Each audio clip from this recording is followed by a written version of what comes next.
Radhe Radhe everyone. तो दोस्तों, video के शुरू में आप सभी लोगों से कहना चाहेंगे कि ये वीडियो देखने के बाद आप लोग कहेंगे मज़ा आ गया, क्योंकि इस वीडियो में ऐसे ऐसे डेटा कंटेंट हमने फाइंड किया है जो आपको देख के लगेगा अरे स्टॉक मार्केट में ऐसा भी होता है, इतना इजी वे में भी वेल्थ क्रिएट किया जा सकता है बिना टाइम किए। मार्केट को कुछ नहीं पता बॉटम कहाँ पे टॉप कहाँ पे, फिर भी इतना अच्छा वेल्थ क्रिएट हम लोग कर सकते। यस, आप लोग कर सकते हैं। कैसे, वो आगे आगे आपको वीडियो में पता चलेगा। बहुत ही यूजफुल वीडियो होगा एंड एकदम प्रैक्टिकल वीडियो होगा। सबके दिमाग के नीचे से जाएगा, किसी के दिमाग के ऊपर से नहीं जाएगा। तो चलिए दोस्तों, फटाफट वीडियो को शुरू करते।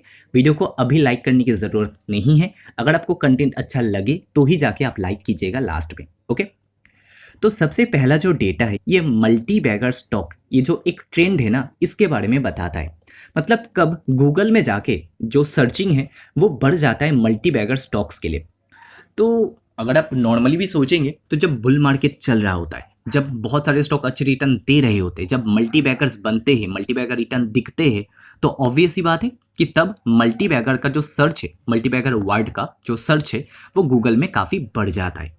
एंड एक्चुअली में उसके बाद क्या होता है, जब सर्च पीक कर जाते उसके बाद आता है खराब फेज, उसके बाद आता है क्रैश। एंड ये डेटा हमको वही बताता है। तो 19 साल का डेटा है, आपको नीचे हम दिखाएंगे। तो 2008 में जो सर्चेस है ना वो पीक कर गया था। पीक मतलब एकदम बहुत ज़्यादा सर्च हो रहा था मल्टी बैगर। एंड 2008 के बाद क्या हुआ, मार्केट क्रैश हुआ। सिमिलरली 2018 में भी जो सर्चेस है वो पीक कर गया था मल्टी बैगर्स का, क्योंकि उस टाइम में small cap micro cap companies बहुत चल रहे थे। 2018 की हम बात कर रहे हैं। एंड उसके बाद जो मिड कैप या स्मॉल कैप या माइक्रो कैप कंपनीज है वो 30-40% तक गिरे। सिमिलरली 2022 में भी जो सर्च है वो पीक कर गया था। एंड उसके बाद स्मॉल कैप कंपनीज 50% गिर गया 2022 में।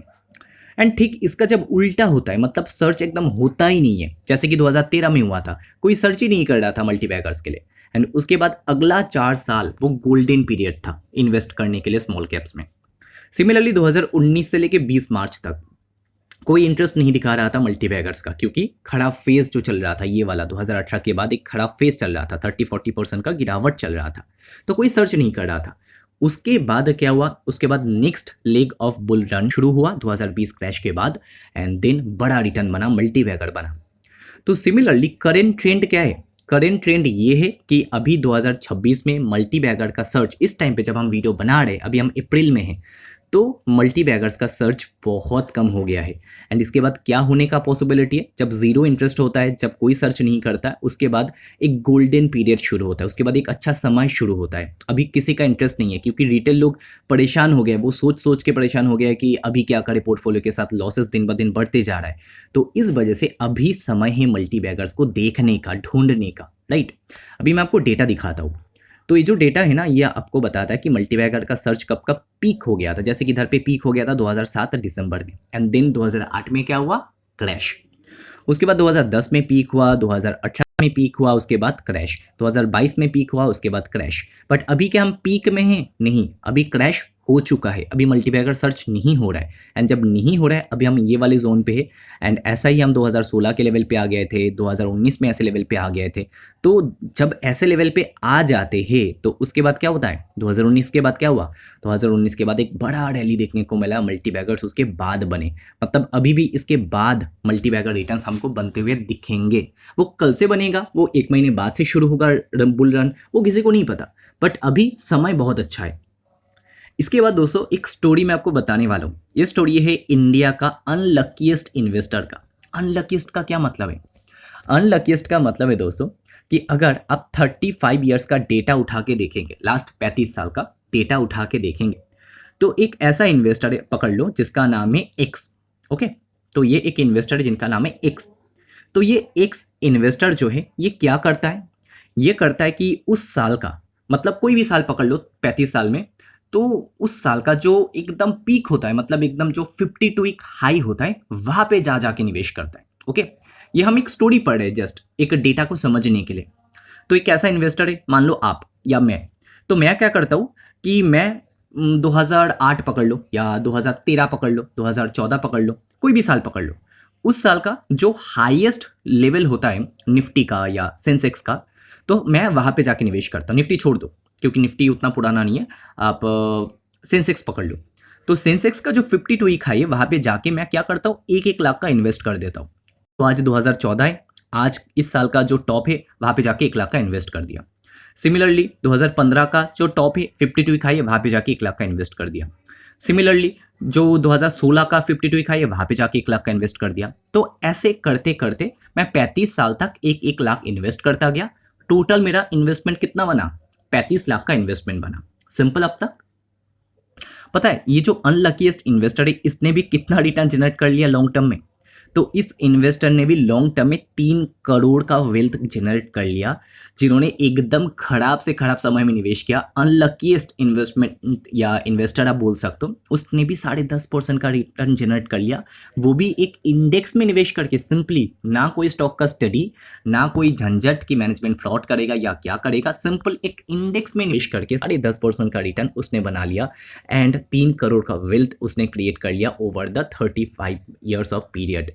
सोच कर देखिए, ऐसा होता है स्टॉक मार्केट में। लोग सोचते हैं आज मैंने निवेश किया, आज मेरे को लॉस दिख रहा है, वही एक्चुअल लॉस है, वो रियल लॉस नहीं है, वो पेपर लॉस है। अगर अपने स्टॉक सही पकड़े हैं, अगर अपने म्यूचुअल फंड में निवेश किया, उसको होल्ड करे, लॉन्ग टर्म के लिए प्ले करे, कंपाउंड होने के लिए समय दे, तब आप देखेंगे उसका इम्पैक्ट। आपके पोर्टफोलियो जो है वो बदल जाएगा। थोड़ा सा टाइम आपको जस्ट देना पड़ेगा। बाकी आप इधर पे देख सकते हो डेट के साथ कि कब जो है निवेश किया गया 1 लाख एंड उसका करंट वैल्यू उस टाइम पे क्या था। ठीक है, तो ऐसे करके आप देख सकते हो। ऐसा नहीं कि हर साल 1-1 लाख का इन्वेस्ट करते क्या, हर साल वो बढ़ता गया। जैसे कि अगर आप शुरू में देखेंगे करंट वैल्यू तो इतना था, उसके बाद 16 लाख हो गया, उसके बाद 21 लाख, उसके बाद फिर 15 लाख, उसके बाद 19, 17, 16 ऐसे ही होता गया। ठीक है, तो ये चीज़, ये डिफरेंस हमको देखने को मिला है कि हर साल ऐसा नहीं कि बहुत ज़्यादा ही बढ़ गया, बट जब बढ़ेगा ना वो लास्ट के टाइम पे जाके दिखेगा, हाँ इतना ज़्यादा वेल्थ क्रिएट हो गया है। ओके, इंटरेस्टिंग गाइस कि इधर पे एकदम अनलकी टाइम में निवेश किया फिर भी वेल्थ क्रिएट कर लिया स्टॉक मार्केट में निवेश करके। ये पावर है कंपाउंडिंग का, इसको यूज़ करिए। चलिए एक और डेटा के ऊपर आते हैं। तो ये जो डेटा है ये बेसिकली एक आर्टिकल से लिया गया है जो मनी कंट्रोल पर रिलीज हुआ है। तो बताया गया that according to a report by Funds India over any 6 to 7 years period since 1999 the Nifty 50 TRI doubled investor wealth 74% of the time। Okay, इसका क्या मतलब? इसका सिंपल से ये मतलब है कि 1999 से लेके आज 2026 है, तो इस बीच कोई भी 6-7 साल का पीरियड आप ले लीजिए। आप 2001 से 2007 लीजिए, आप 2013 से 2020 या 2019 लीजिए, आप 2016 से 2022 तक का पीरियड ले लीजिए, मतलब कोई भी पीरियड 6-7 साल का, आपको दिखेगा कि निफ्टी 50 जो है वो 74% ऑफ द टाइम डबल हो गया है। अगर ये 6-7 साल को आप थोड़ा सा और खींचेंगे, आप 10-11 साल तक लेकर जाएंगे एंड कोई भी 10-11 साल का पीरियड ले लेंगे, तो 81% ऑफ द टाइम आपको ऐसा दिखेगा कि निफ्टी हो गया है ट्रिपल। थोड़ा सा और खींचेंगे एंड आप 12-13 साल का एक डेटा देखेंगे, कोई भी 12-13 साल का डेटा उठा के देखेंगे, तो 77% ऑफ द चांस है कि निफ्टी जो है वो 4 गुना हो जाएगा। तो ये है डेटा, ये है पावर ऑफ कंपाउंडिंग। ये 1-2 साल में नहीं दिखता है, इसके लिए 6 साल 7 साल, उससे जितना ज़्यादा उतना बेहतर, बट आपको टाइम देना पड़ेगा। कोई अगर सोच रहा है मैं आज स्टॉक मार्केट में निवेश कर रहा हूँ, कल से मेरे को रिटर्न बनना शुरू हो जाएगा, ऐसा नहीं है। वेल्थ ऐसे नहीं बनता है। आज जिनका भी हम जो स्टोरी है वो सुनते पढ़ते हैं, विजय किरिया, रामदेव अग्रवाल, ये 1 साल में 5 साल में नहीं बने हैं, ये 30 साल बाद 20 साल बाद इतना वेल्थ इन लोगों ने क्रिएट किया है। अभी दोस्तों हम इस वीडियो का जो मेन पार्ट है उसके ऊपर आ चुके एंड इधर पे हम कुछ कैटेगरी ऑफ इन्वेस्टिंग के बारे में जानने वाले। तो पीटर लिंच का नाम आप लोगों ने सुना होगा।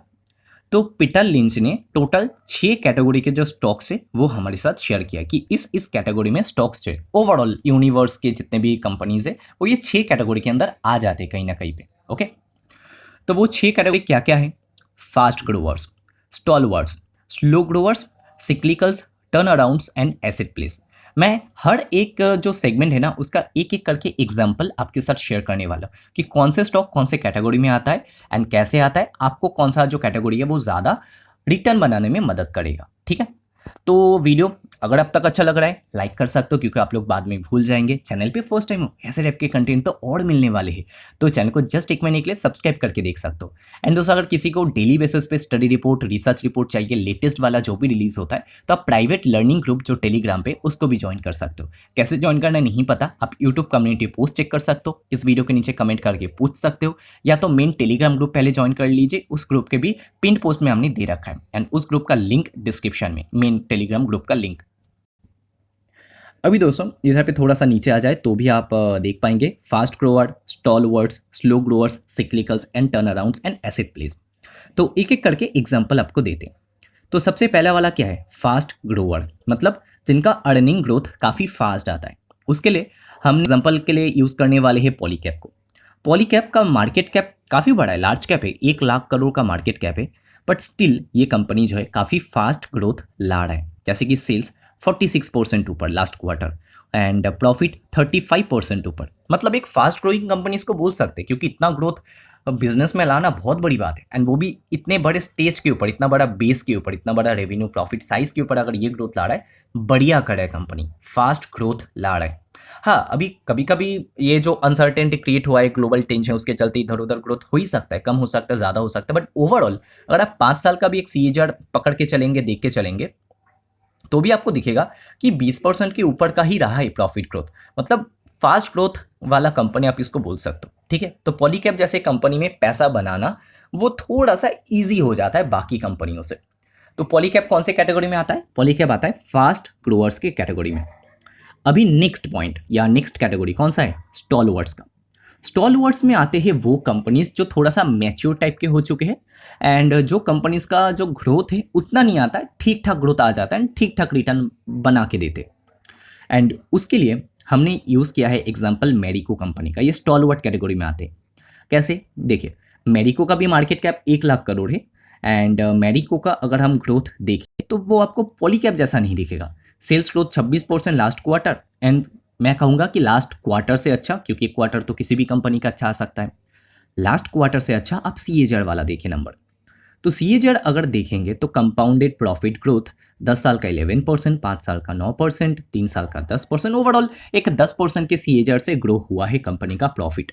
मतलब बहुत हाई ग्रोथ नहीं, हाई ग्रोथ पॉलीकैब में आ रहा है, हाई ग्रोथ वाला नहीं है, ठीक ठाक ग्रोथ है, एंड एक मैच्योर कंपनी आप बोल सकते हो, रिस्क काफ़ी कम है, थोड़ा बहुत डिविडेंड भी देता है कंपनी। तो ये आता है स्टॉलवर्ड्स में, जहाँ पे थोड़ा सा रिटर्न जो है वो कम बनता है, एंड रिटर्न भी आप चार्ट खोल के भी देख सकते हो। 5 साल का अगर खोले ना तो आपको थोड़ा थोड़ा करके जो स्टॉक ये ऊपर जाता हुआ दिखेगा। ओके, ह्यूज रिटर्न नहीं दिया, लाइक 5 साल में स्टॉक डबल नहीं हुआ, मतलब 15% का भी केकर नहीं बना, बट थोड़ा थोड़ा करके ऊपर जा रहा है। ये स्टॉलवर्ड कैटेगरी में आते हैं। ओके, तो 2 कैटेगरी के बारे में हमने जान लिया, पहला फास्ट ग्रोअर, उसके बाद स्टॉलवर्ड्स। उसके बाद थर्ड जो कैटेगरी है ये है स्लो ग्रोअर्स का। मतलब कुछ ऐसे कंपनीज जहाँ पे ग्रोथ बहुत ज़्यादा स्लो हो चुके या तो नहीं आ रहे। तो इसके लिए मैंने यूज़ किया है एग्जांपल रिलैक्सो का। रिलैक्सो में ग्रोथ बहुत ज़्यादा स्लो हो चुका है। अगर हम इनके प्रॉफिट एंड लॉस स्टेटमेंट के ऊपर चले जाए ना तो आपको दिखेगा कि ये आज से नहीं, बहुत पहले से स्लो ग्रोथ ही पोस्ट करते आ रहा है। 2016, 17, 18, 19, 20, 21, 22, 23, 24 बहुत स्लो ग्रोथ आपको दिखेगा। जैसे कि 2016 में कंपनी का सेल्स था 1700 करोड़ के बिलो। ओके, ये सेल्स आज तक डबल नहीं कर पाई ये कंपनी। 2016 से हम 2026 में आ चुके, आज तक ये सेल्स डबल नहीं हुआ। मतलब ये स्लो ग्रोइंग कंपनी है, मतलब इधर पे पैसा बनाना काफ़ी ज़्यादा मुश्किल होगा। ठीक है, अभी मैं आपको क्या बता रहा हूँ, ये जस्ट पास्ट का डेटा देख के आपको बता रहे हैं। हाँ, फ्यूचर में अगर कुछ रियली में चेंजेस कर ले कंपनी अपने बिजनेस के अंदर, कि बहुत बड़ा कैपेक्स कर ले या कुछ नए एरियाज़ में जाए, तो कुछ नए यहाँ पे एवेन्यूज़ अगर ढूंढ के निकाले तो हो सकता है कि ग्रोथ फ्यूचर में अच्छा है। उसके लिए कौन पढ़ना पड़ेगा, बट अभी के लिए कौन सा कंपनी कौन से कैटेगरी में आता है, कैटेगरी समझने के लिए मैं ये एग्जांपल यूज़ कर रहा हूँ रिलैक्सो कंपनी का, जो एक स्लो ग्रोअर कंपनी है। एंड इसके अलावा अभी के समय पे आप कुछ आईटी कंपनीज को भी एग्जांपल के लिए यूज़ कर सकते हो, जहाँ पे ग्रोथ बहुत ज़्यादा स्लो हो चुका है। फॉर एग्जांपल विप्रो हो गया या टीसीएस हो गया, तो ये लोग भी अभी स्लो ग्रोअर वाला जो कैटेगरी है वहाँ पे आ रहे, फॉल करे। कुछ जो डिविडेंड देते क्योंकि उनको लगता है कि शायद हमारे लिए बहुत ज़्यादा कुछ नहीं है पैसा खर्चा करने के लिए, बिजनेस को बड़ा बनाने के लिए, वो डिविडेंड दे देते। वहाँ पे नॉर्मली ग्रोथ स्लो ही होता है। उसके बाद नेक्स्ट जो कैटेगरी है वो है सिक्लिकल्स का। मतलब साइकिल में जो बिजनेस चलता है, एक बहुत ही अच्छा फेज आ गया, उसके बाद एक खराब फेज बिजनेस का, उसके बाद फिर एक अच्छा फेज, फिर एक खराब फेज। जैसे कि पॉलीकैब जैसे कंपनी में काफ़ी टाइम से अच्छा ही फेज चल रहा है, राइट। आपको वोलाटिलिटी बहुत कम दिखेगा वैसे वाली कंपनी में, बट एक ऐसे भी कैटेगरी के कंपनीज होते हैं जो सिक्लिकल होते हैं, बहुत ज़्यादा साइकिल्स में चलता है उनका बिजनेस। कोई गेस कर सकता है कि कौन से कंपनी का नाम हम यूज़ करने वाले सिक्लिकल बिजनेस के लिए? तो सिक्लिकल में आता है स्टील वाले कंपनीज, जैसे कि टाटा स्टील। तो टाटा स्टील का आपको आना है नीचे, एंड नीचे आएंगे सीधा मार्जिन के ऊपर। तो मार्जिन अगर देखेंगे तो कभी -1%, तो कभी 12%, स्टेबल नहीं है। उसके बाद 17%, उसके बाद और ऊपर गया 19%, -1 से 19% सीधा 4 साल में इतना डिफरेंस। एंड उसके बाद फिर 12%, नेक्स्ट ईयर फिर इंक्रीज हुआ 19%, उसके नेक्स्ट ईयर 26% चला गया। 2 साल में देखिए 12% से 26%, एंड उसके 2 साल में 26% से फिर 10%। तो ऐसे वोलाटिलिटी चलता रहता है, मार्जिन कभी बहुत ऊपर कभी बहुत नीचे। तो इसको आप एक सिक्लिकल कंपनी की तरह यूज़ कर सकते हो। हमने ऐसे ही सिक्लिकल कंपनी एक डिस्कस किया था जो कि बॉटम के आसपास आ गया था, एंड वो कंपनी कौन था? वो कंपनी था आपका सुदर्शन केमिकल। उसका भी मार्जिन जो है वो काफ़ी लोअर लेवल पे आ गया था। सिमिलरली आज के दिन प्रिंस पाइप जैसे कंपनी देखेंगे, उसका भी मार्जिन जो है वो काफ़ी ज़्यादा नीचे आ चुका है। आप चाहो तो इधर पे दीपक नाइट्रेट का भी एग्जांपल यूज़ कर सकते हो, मैं आपको दिखा देता हूँ एक। तो अगर आप दीपक नाइट्रेट को देखेंगे तो कहीं ना कहीं पे ये सिक्लिकल लो पे आ चुका है इसका मार्जिन, ओके। तो पहले वाला हम नहीं देख रहे, 2018 से पहले का नहीं देख रहे, क्योंकि तब फिनॉल का बिजनेस नहीं था। उसके बाद बिजनेस मिक्स ही पूरा चेंज हो गया। तो 2018-19 के बाद आप डेटा चेकआउट करिए तो आपको क्या दिखेगा? आपको दिखेगा कि 16%, देन 24%, अच्छे टाइम पे तो 29% का भी मार्जिन रिपोर्ट कर रखा है, एंड अभी 12% के मार्जिन पे आ चुका है। मतलब पहले जितना होता था फिनॉल का बिजनेस जब नहीं था तब वाले लेवल पे आ चुका है करेंट मार्जिन। मतलब बहुत नीचे, बहुत बॉटम के आसपास आ चुका है करेंट मार्जिन। तो मार्जिन इंप्रूवमेंट का काफ़ी चांस है दीपक नाइट्राइट में, ठीक है। तो इसको भी सिक्लिकल की तरह पकड़ के चल सकते हो। ओके, सिक्लिकल हमने जान लिया। इसके बाद नेक्स्ट पॉइंट क्या है? नेक्स्ट है टर्न अराउंड, एंड उसके बाद है एसेट प्ले, ठीक है। अभी टर्न अराउंड वाले के ऊपर जाते। अभी टर्न अराउंड जो कैटेगरी है ना, इधर पे पैसा बनाना थोड़ा सा डिफिकल्ट है। पता नहीं ना कि कौन से कंपनी का कब टर्न अराउंड हो जाएगा। जैसे कि सीजी पावर, इस कंपनी ने पता है कि कितना पैसा डुबा के दिया है इन्वेस्टर्स का। मैं मैक्स का चार्ट ओपन करता हूँ। तो मैक्स का चार्ट जैसे आप खोलेंगे तो इधर पे ये वाला टाइम था जब स्टॉक का प्राइस 81 91 के आसपास था। 2017 की हम बात करें, एंड 2017 के बाद ये 13 रुपये पे आ गया था 2019 में, ओके। हम 2020 का क्रैश भी नहीं पकड़े, 91 का स्टॉक 13 पे आ गया था। सोच पा रहे हो आप कितना बुरा क्रैश था उस टाइम पे। एंड उसके बाद टर्न अराउंड जब हुआ, क्यों? क्योंकि मुरुगप्पा ग्रुप ने सबको एक्वायर कर लिया, एंड देन वही 5-6 रुपये का स्टॉक आज कहाँ पे आ चुका है पता है? आज आ चुका है 680 रुपये पे। मतलब 100x स्टॉक हो गया टर्न अराउंड के बाद। बट हाँ, ये टर्न अराउंड वाली स्टोरी पकड़ना बहुत मुश्किल है। जब ये भाग रहा था ना, मतलब 6 से 100 पे गया था, 200 पे गया था, तो बड़े बड़े इन्वेस्टर को भी लग रहा था ये बहुत ज़्यादा भाग चुका है, अभी गिरेगा अभी गिरेगा। सच बताओ तो मेरे को भी लग रहा था। बट ये 100-200 पे भी नहीं रुका, ये 300 पे, ये 400-500 पे नहीं रुका, आज 600 के ऊपर ट्रेड कर है। तो किसी को नहीं पता कि अपसाइड कितना तक आ सकता है, ठीक है। वो तो बाजार को ही पता है। तो ये एक टर्न अराउंड स्टोरी था, बट ऐसे स्टोरी को पकड़ना बहुत मुश्किल है, क्योंकि जो स्टॉक 90-80% क्रैश हो चुका है, वहां पे कौन निवेश करना चाहेगा, बड़ा निवेश करना चाहेगा, राइट। बहुत ही कम कुछ होंगे ऐसे। तो इस टर्न अराउंड वाली स्टोरी में पैसा लगाना बहुत मुश्किल है। एंड उसके बाद आता है लास्ट कैटेगरी, एंड वो है एसेट प्ले। अभी एसेट प्ले का क्या मतलब है? एसेट प्ले का ये मतलब है कि आप देख पा रहे हो कि इसका जो बैलेंस शीट ये स्ट्रॉन्ग है, इसका बैलेंस शीट में जो एसेट है वो काफ़ी ज़्यादा है, ये शायद अच्छा रिटर्न दे सकता है। एंड उसके लिए हमने एक कंपनी लिया है, ये बीच में काफ़ी पॉपुलर भी हुआ था, पॉलीप्लेक्स कॉरपोरेशन। तो पॉलीप्लेक्स कॉरपोरेशन ये जो कंपनी है, ये फिल्म्स के इंडस्ट्री में काम करता है, मूवी बनाने वाला फिल्म्स नहीं, दूसरे फिल्म्स। तो ये जो कंपनी है इसका मार्केट कैप आज है 2500 करोड़, ठीक है। कर्जा है लगभग 1000 करोड़ पकड़ लीजिए राउंड फिगर में, एंड कैश भी है कंपनी के पास 730 करोड़ का। मतलब ओवरऑल ये कंपनी का वैल्यू कितना बन रहा है? अगर आज मेरे को ये कंपनी खरीदना होगा तो आपको क्या लगता है कि ये 2500 करोड़ पे मैं खरीद पाऊंगा? नहीं। जब मैं कंपनी को खरीद रहा हूँ तो कंपनी का लाइबिलिटी, मतलब कर्जा भी तो मैं खुद के ऊपर ले रहा हूँ। तो कर्जा कितना है? तो इधर पे आप राउंड फिगर में 2500 पकड़ लीजिए, इसको राउंड फिगर में 1000 पकड़ लीजिए। तो 2500, ठीक है। अगर मैं पूरा कंपनी खरीद रहा हूँ तो मेरे को ये 2500 करोड़ प्लस ये जो कर्जा है ये भी मैं ले रहा हूँ अपने ऊपर, तो टोटल 3500 करोड़ हो गया। पर जब मैं कंपनी खरीद रहा हूँ तो कंपनी के जेब में इतना पैसा भी पड़ा हुआ है, वो भी मेरे पास आएगा। तो टोटल 3,500 करोड़ जो बना उससे मैं, या ये जो 730 करोड़ है इसको माइनस कर दूंगा। 730 करोड़ माइनस करूंगा तो लगभग 2,800 या उससे थोड़ा कम बचेगा। तो ये क्या है, ये है इंटरप्राइज वैल्यू। ठीक है, अगर कोई कंपनी खरीदना चाहेगा वो 2,500 पे नहीं खरीद पाएगा, उनको 2,800 करोड़ देना पड़ेगा। क्यों? क्योंकि कर्जा भी तो अपने ऊपर ले रहा है, एंड जब कर्जा ले रहा है तो कैश भी थोड़ा बहुत है कंपनी के पास, वो भी उनके पास आएगा। मतलब कर्जा भी आएगा, कैश भी मेरे पास आएगा, कंपनी में जो भी है एसेट लायबिलिटी वो सब कुछ मेरे पास आ जाएगा। ओके, तो क्या देख पा रहे हैं कि इंटरप्राइज वैल्यू भी इसका 2,800 करोड़ के आसपास कुछ निकल कर आ रहा है। बट अगर आप थोड़ा नीचे आ जाएंगे ना, नीचे आएंगे बैलेंस शीट के ऊपर, तो आपको दिखेगा कि आज के दिन ये कंपनी का जो फिक्स एसेट है ये बढ़ते बढ़ते आ चुका है 4,000 करोड़ के ऊपर। मतलब कंपनी का साइज है 2,000 करोड़, कंपनी में एसेट पड़ा हुआ है 4,000 करोड़ का। सोच कर देखिए, ये है एसेट प्ले। मतलब हाँ, पैसा बनाना हो सकता है थोड़ा डिफिकल्ट हो, काफ़ी रिस्की भी हो, क्योंकि स्टॉक गिरा भी है बहुत ज़्यादा। अगर आप हाई देखेंगे इसका तो 2,600-700 पे तो चला ही गया था। आज 2,600-700 का स्टॉक 800 रुपये पे आ चुका है। कितना ज़्यादा गिरावट हुआ है। तो हो सकता है ये रिटर्न अच्छा दे, क्योंकि इसका बैलेंस शीट बहुत बड़ा बन चुका है, एसेट बहुत ज़्यादा बड़ा बन चुका है। इसका मार्जिन अगर देखेंगे तो मार्जिन भी लोएस्ट लेवल पे है। इससे पहले हमने 3% का मार्जिन देखा था, वो भी 2011 के टाइम पे, एंड उसके बाद इतना कम मार्जिन हम देख पा रहे हैं लगभग 11 या 12 साल बाद। तो बहुत रेयर है, अभी बहुत अच्छे फेज में है पॉलीप्लेक्स कॉर्पोरेशन। तो ये एसेट प्लेस के अंदर आता है। थोड़ा सा ढूंढना मुश्किल है ऐसे वाले एग्जाम्पल को, ऐसे कंपनीज को, ऐसे अपॉर्चुनिटीज़ को। रिटर्न बन सकता है, बनता है, बट थोड़ा सा रिस्की भी होता है। ठीक है, क्योंकि फ्लक्चुएशन बहुत होता है। तो ये दोस्तों टोटल 6 टाइप के कंपनीज होते हैं। आप कौन से कैटेगरी में ज़्यादा फोकस करते हो कमेंट करके बता सकते हो। हम फास्ट ग्रोअर के ऊपर ज़्यादा फोकस करते हैं, मतलब एक वैल्यूएशन रीजनेबल एंड दूसरा फास्ट ग्रोथ। तो ये दो कॉम्बिनेशन जो ना ये सबसे ईजी होता है, अच्छा होता है पैसा बनाने के लिए। यहाँ पे रिस्क भी कम होता है।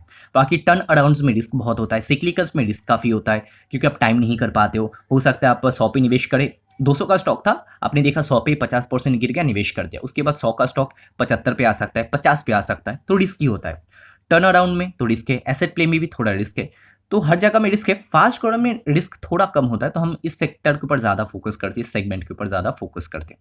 तो ये था दोस्तों पीटर लिंच का 6 कैटेगरी। एंड आप कौन से कैटेगरी में ज़्यादा फोकस्ड हो कमेंट करके ज़रूर बताना।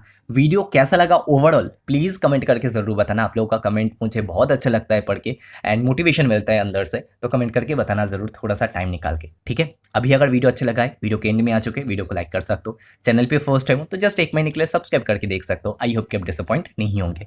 एंड चाहो तो प्राइवेट लर्निंग ग्रुप भी ज्वाइन कर सकते हो टेलीग्राम पे। कैसे करना है बीच वीडियो में बता दिया, आप कमेंट करके पूछ सकते हो, या तो यूट्यूब कम्युनिटी पोस्ट चेकआउट कर लीजिए। ठीक है, तो वीडियो को ही पेंट करते हैं। वीडियो देखने के लिए बहुत बहुत शुक्रिया। मिलते हैं अगले वीडियो में। राधे राधे।